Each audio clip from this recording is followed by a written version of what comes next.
Nous avons acquis ce foncier extrêmement important au Conseil général et nous avons engagé une réflexion globale pour savoir quelle mise en valeur du site nous allions privilégier. Dans le programme que nous avons envisagé avec l'aide de l'architecte programmiste, on avait effectivement intégré un premier élément qui n'est plus perçu aujourd'hui, mais qui était l'ouverture de l'îlot sur la ville. Parce qu'au début, c'était un îlot extrêmement enclavé, qui était ceint de murs assez hauts, avec des bâtiments en partie centrale. Et là, donc, la réflexion était effectivement d'avoir un îlot ouvert qui vienne se remailler avec la ville. Et nous étions très attachés sur la qualité d'intégration dans le site des bâtiments que nous pourrions construire. Le projet devait, par sa position et son implantation, créer une sorte de lien à la fois entre les objets sur le site, mais aussi avoir une possibilité de, si on peut dire, désenclaver le quartier. Ça voulait dire créer une sorte de petite rue intérieure par l'intermédiaire de l'alignement de notre bâtiment et la rue. Du coup, comme le site est un site triangulaire, la forme de bâtiment, c'est presque naturellement en place.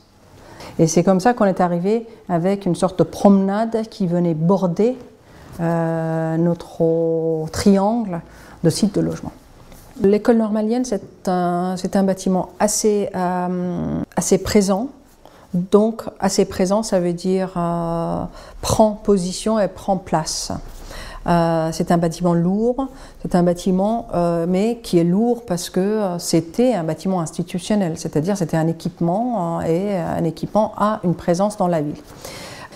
J'ai essayé de à la fois marquer cette pointe, mais aussi avoir quelque chose qui donne sous les lumières différentes de colorimétrie, mais aussi une polychromie très très différente.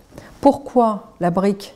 C'est une brique qui est presque une brique noire mais argentée. C'est parce que parfois ce bâtiment devient absolument noir, bloc, et parfois quand on a la lumière qui arrive le matin, le soir, vous avez une volumétrie qui bouge. Par contraste de la volumétrie de l'école normalienne qui est toujours la même volumétrie, ici on voulait quand même donner une sorte de dynamique à cette volumétrie.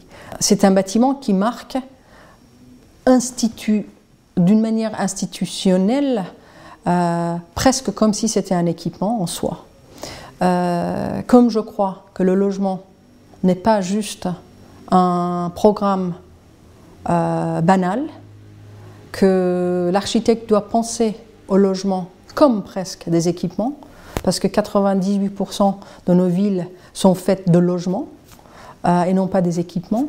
Je pensais que ça serait intéressant de jouer cette carte d'un bâtiment qui a une présence aussi présente, aussi impressionnante que le bâtiment en face, qui est une école en fait.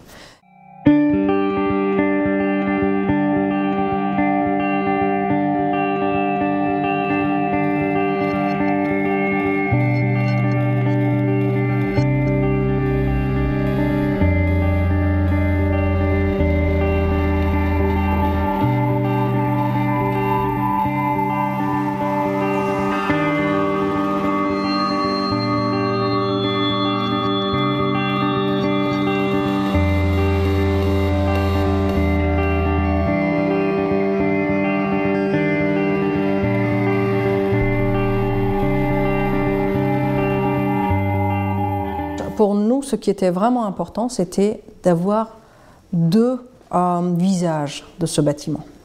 Un qui est un visage qui est sur la ville.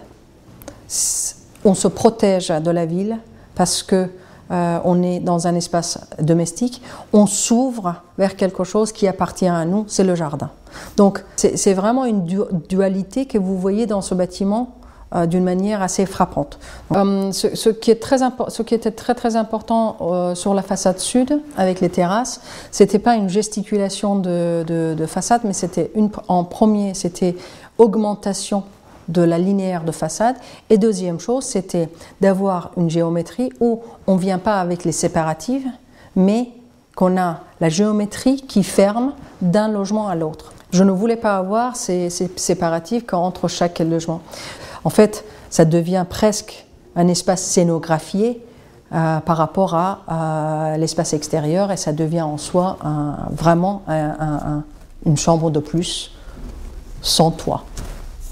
Ce qui est très important pour moi, c'est ce qu'on voit à partir du moment où on est dans une pièce et qu'on a le garde-corps devant dans notre terrasse. Est-ce que ça obstrue notre vision ou est-ce que ça nous donne l'envie de sortir? On a une grande satisfaction à faire venir visiter cette opération et surtout à la proposer à nos clients locataires. On a effectivement une certaine densité, une création d'un nombre de logements important, mais qui est supportable sur l'implantation de la parcelle. Donc on a bien travaillé sur une extension de la ville. Les éléments fondateurs sont là, donc maintenant bonne vie ou longue vie plutôt à cette opération. On est toujours réticent par rapport à quelque chose si on n'a pas une référence. Donc c'est pour ça, c'est en cela que le travail de l'architecte est très difficile. Parce qu'on essaye d'inventer, mais pour inventer, on ne peut pas dire que voilà, la référence existe ici et là.